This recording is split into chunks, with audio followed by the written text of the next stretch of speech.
te bandeko balandi Sango ya Congo TV ezali émission na bino na kombo ya Sango ya Congo topesa bino basango bomoni ngai nazali ngamoko te nazali na invité na ngai nenga kezalaka na kombo ya président Chole na kopesa epe maloba mais na annoncer bino ngai mwana na bino na temi liboso na bino na kombo ya Gedeon Sweli na est toujours na actualité mais toso beta moi li solo na likambo zo sala nga pasi na déclaration ya président de la République ya lobaki s'il faudrait akufa pona kocha pe na est ya République démocratique du Congo akokufa mais moi rétrospection moko boye pona ko expliquer pe su bandeko na biso tomonaka tata ekolo ex président Marichal Mobutu alobaka na biso pe s'il faudrait ko signer ba pacte na diable pona République du Zaïre akosala yango tata ekolo alobi s'il faudrait akufa pona mboka akosala yango ezali nini ayebi ete liweza na maboko na epona kosilisa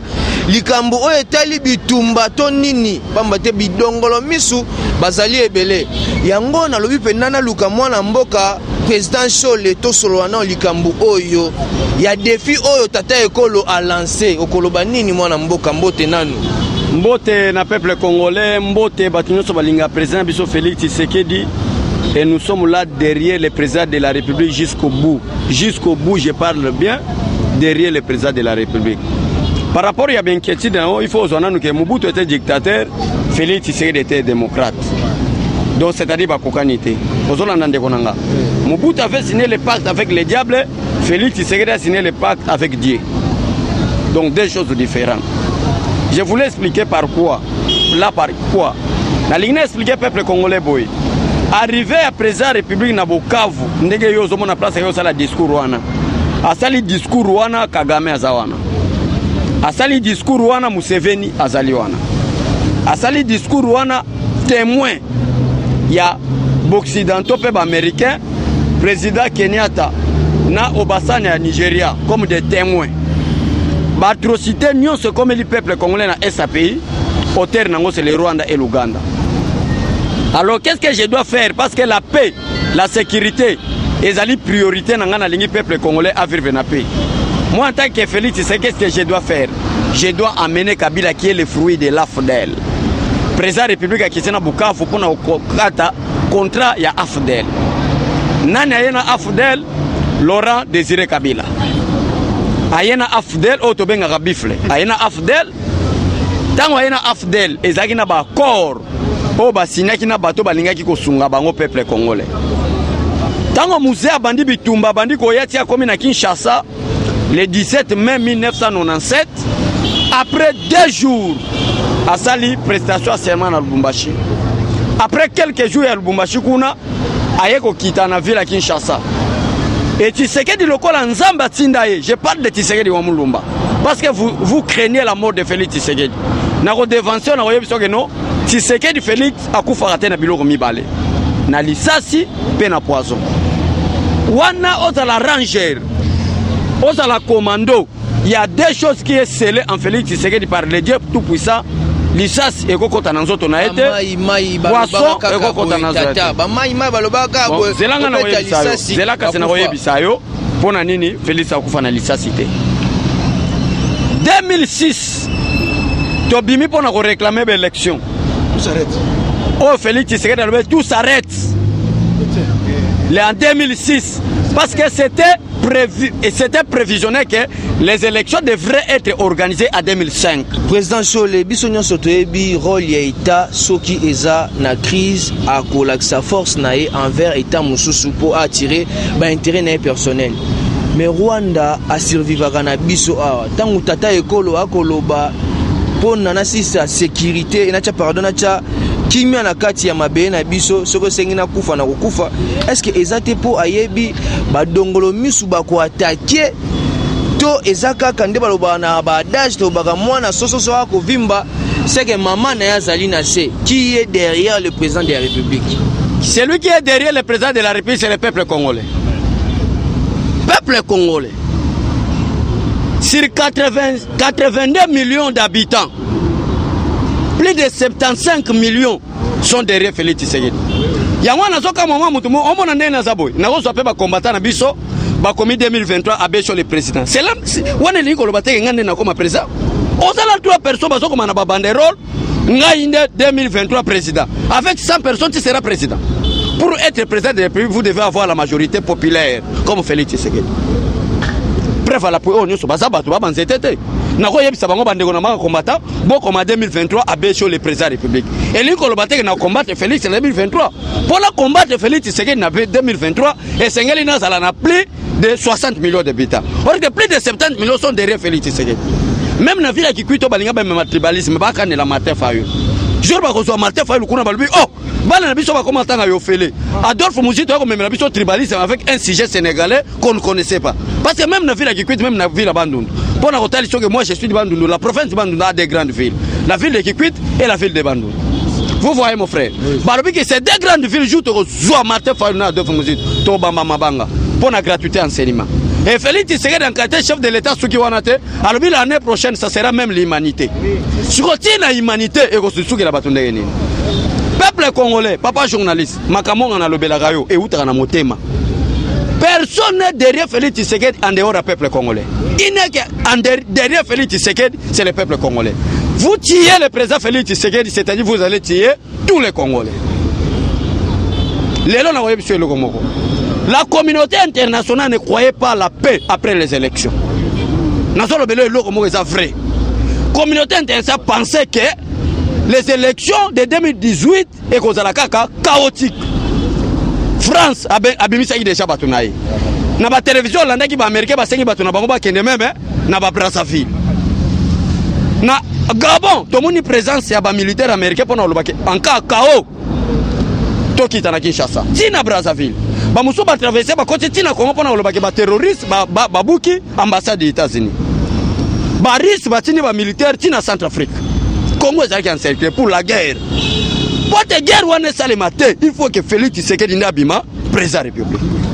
Si c'était Fayoul ou Chadari, mais le moka oyo, parce que biso, na IDPS, le peuple congolais te l'obaki boy. En dehors de Félix Tshisekedi, il n'y aura pas la paix. Félix c'est ou rien. C'était ça.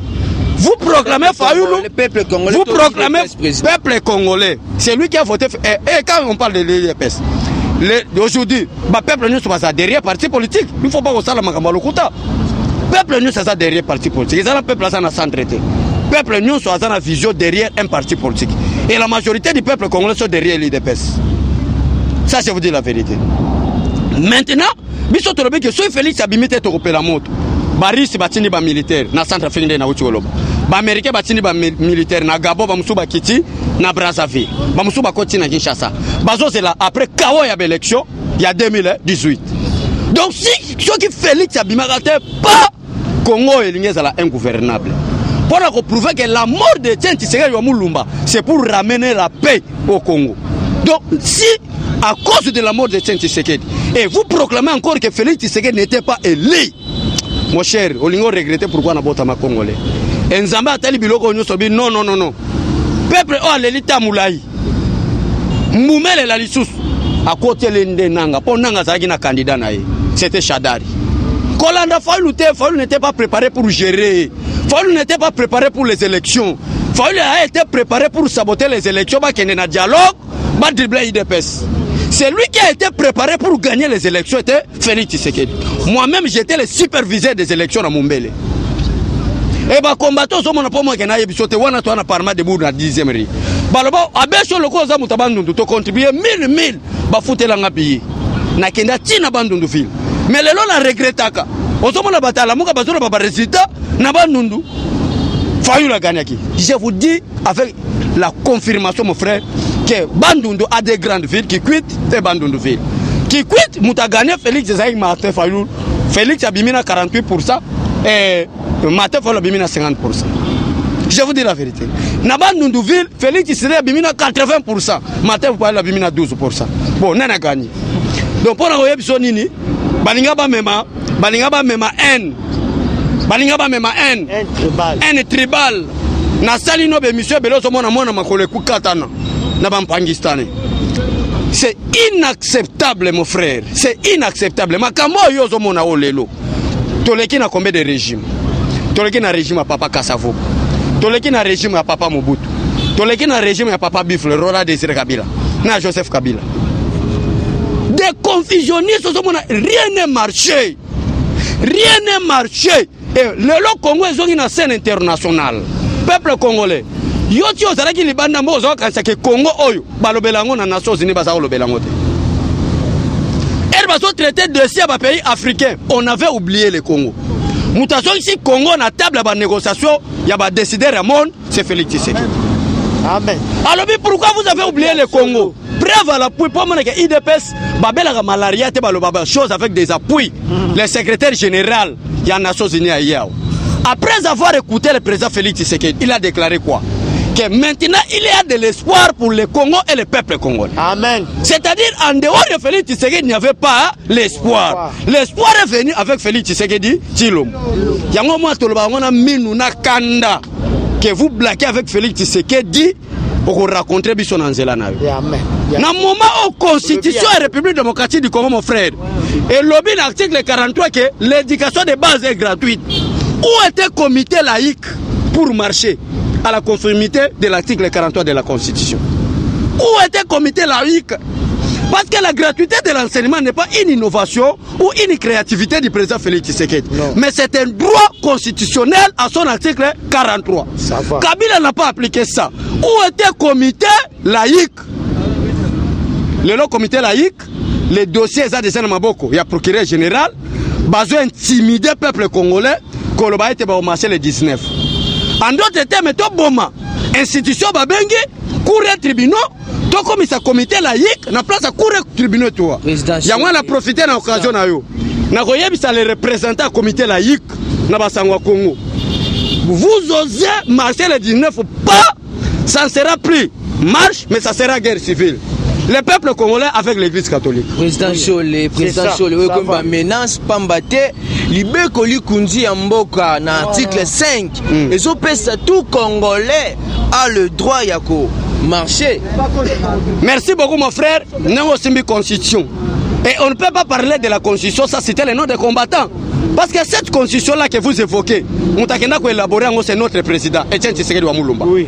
Parce qu'à un moment, il a élaboré la constitution Jean-Pierre Bemba en Équateur, Azerès Rouberwa, Naba Mboussa Nyamouis, Bazagi na rébellion. Naba Alexis Tamoué Mwamba, Naba Mende, Bazagi na rébellion. Rozoland, si c'est qu'il y a un lobby dans le Congrès américain, dans l'Union européenne, Botika Congo, Congo est dans la balkanisation. Batoun Tshisekedi quoi? Il faut qu'il y ait une constitution pour organiser les élections. Au lieu de pouvoir répéter ça mananzela mandouki pour voir mes bandes répéter ça mananzela peuple. Alors il faut quoi encore? Donc il y a un consensus na dialogue, on va bien dialogue intercongolais global et inclusif. Il y a ça city. Il y a une bonne constitution. Mais les locaux na mutaye bi makamamboka Congo te mais akolo bake Kabila mutasa la constitution. OK na moment tisikela zotambola na Congrès américain. Pour te toke na Sun City. Kabila na Joseph Kabila bakuta pour bake na accord ya cascade na ba Congo. Ozolan bazo yoka na balobike no soki toke na élection na tata wana na dialogue na tata wana aza papa ba dialogue aosaka na biso bake na dialogue ya cascade Kabila tika la président de la République Jean-Pierre Bemba premier ministre. Mais si aujourd'hui on a eu des élections, si aujourd'hui on a eu des partis politiques comme décidé de MRC de Palou et consorts, c'est grâce à la lutte de l'IDPS. Article de la constitution que Congolais a droit. Quel est le droit du Congo, du Congolais face à son pays? De protéger son territoire, de protéger son peuple, de lutter contre la corruption. Ça, c'est le droit d'un peuple. Oui. Mais droit le dossier est entre déjà des mains de la justice. Au lieu de marcher, parce que le peuple congolais, toutes les écoles officielles, bana bazotanga. Mais école boko yoka na ba télévision que bana ba kotanga te. Eza ba école conventionnée catholique. Bana ba vanda na se. Ba école conventionnée catholique. Quand kokolo bana ba vanda na se. Zela to silisa moko koko ça peut plaiter. Au lieu comité laïque basa la marche. Balo ba que no biso comité laïque de coordination na basango. To lingi gratuité enseignement mais ba ko ça la marche pour 15 millions. Qui représente 15 millions par rapport à la gratuité de l'enseignement. Parce que gratuité enseignement c'est des milliards. Ozolanda mon frère. Babwaki bazokosa. Problème na bango bakanisa ki ketango yo yebi ke Félix Tshisekedi komi na Vatican ba betani tête à tête na pape. Bayamba ni bakutana. Est-ce que vous avez information? Dans l'information. Vous avez information bakutana. Bakutani na pape. Ozolanda. Bakutani na président américain. Pour la bango dossier zalaki nini?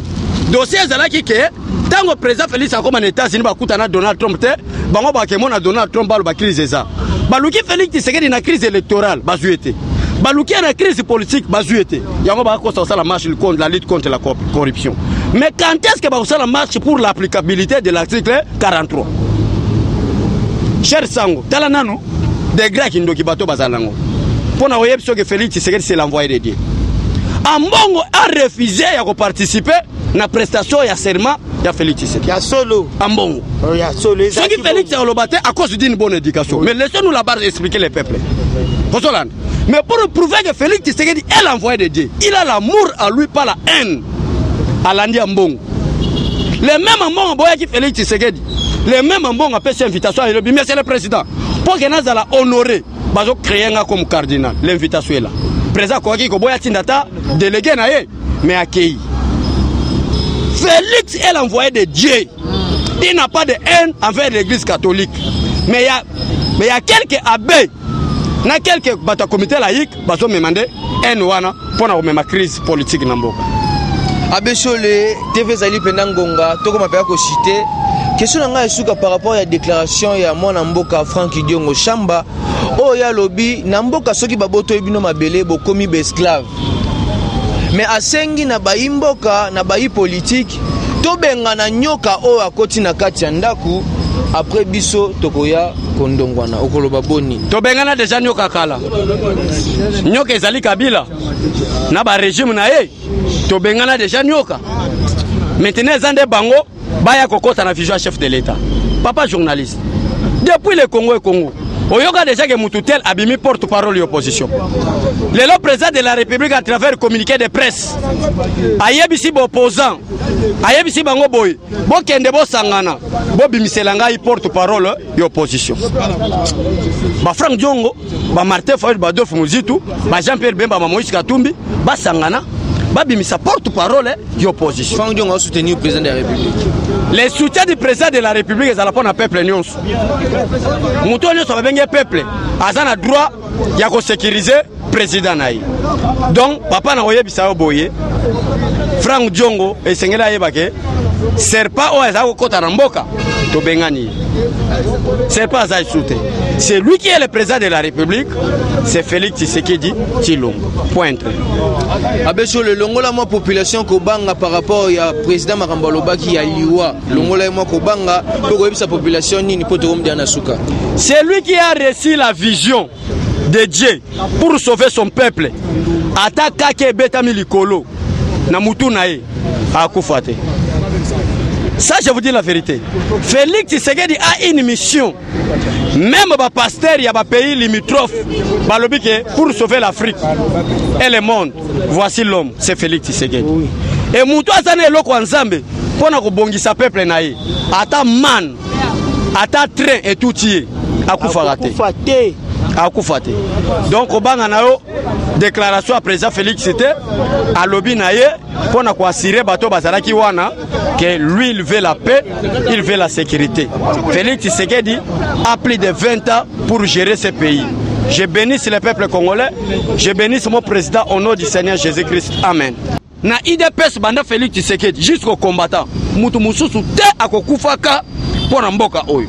Si le président a pris la décision, s'il s'agit de sacrifier ma vie, c'est pour montrer à Kagame, à Museveni, que moi, en tant que président de la République démocratique du Congo, je suis prêt de tout pour sauver la nation congolaise. En d'autres termes, si vous venez pour attaquer le Congo, je vais utiliser aussi les militaires pour vous attaquer. C'était le langage diplomatique.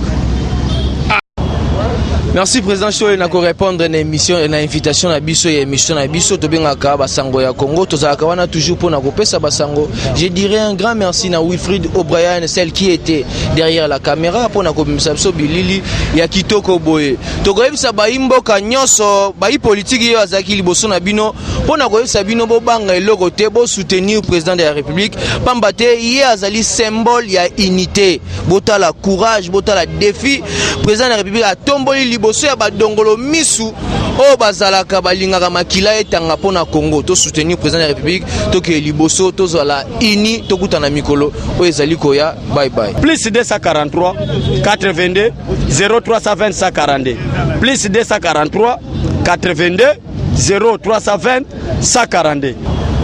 Merci président Choé na ko répondre na émission na invitation na biso ya émission na biso to bengaka basango ya Congo tozalaka wana toujours pour na kopesa basango. Je dirais un grand merci na Wilfried O'Brien, celle qui était derrière la caméra pour na komisa biso bilili ya kitoko boye. To koyebisa ba imboka nyonso ba politique yo azaki liboso na bino pour na koyebisa bino bo banga eloko te bo soutenir président de la République pambate ye azali symbole ya unité. Botala courage, botala défi président de la République a tomboli liboso ya badongolo misu o bazalaka balingaka makila etanga pona Congo to soutenir président de la République to ke liboso to zola ini to kutana mikolo o ezali koya. Bye bye. Faire parler de vous. Confiez-nous votre image et laissez-nous la transformer en une identité forte grâce à un accompagnement sur mesure et un suivi personnalisé. De la communication institutionnelle au marketing politique et commercial, Eshima Magazine apporte des solutions de communication à tout type d'entreprise, institutions ou personnalités. Notre parfaite connaissance des outils de l'information et de la communication, mais aussi notre expertise, sont des atouts pour vous conseiller en proposant des solutions efficaces afin de rendre votre communication adaptée, maîtrisée, attractive et persuasive. Tout un champ de stratégies de communication. Magazine congolais d'information générale, Eshima Magazine bat au rythme de l'actualité. Impartial, documenté, instructif, Eshima au cœur de l'info. Communiquer de manière impactante nous exige une analyse approfondie de besoins, des objectifs et des cibles. Eshima Magazine assure l'intégralité de la promotion de vos projets, de leur conception à leur réalisation. Conseil en stratégie de communication et publicité, désir de partager, ambition de convaincre. Faites-nous confiance. Nos méthodes de travail, notre rigueur, ainsi que nos compétences comme identité de support des communications font de nous le magazine de référence. Retrouvez Eshima Magazine au 4012 avenue Ouya dans la commune de Kintambo à 2 minutes de magasin. Contact eshima-magazine@hotmail.com. Téléphone plus 243 85 11 34 444. Eshima Magazine, un nouveau standard d'information.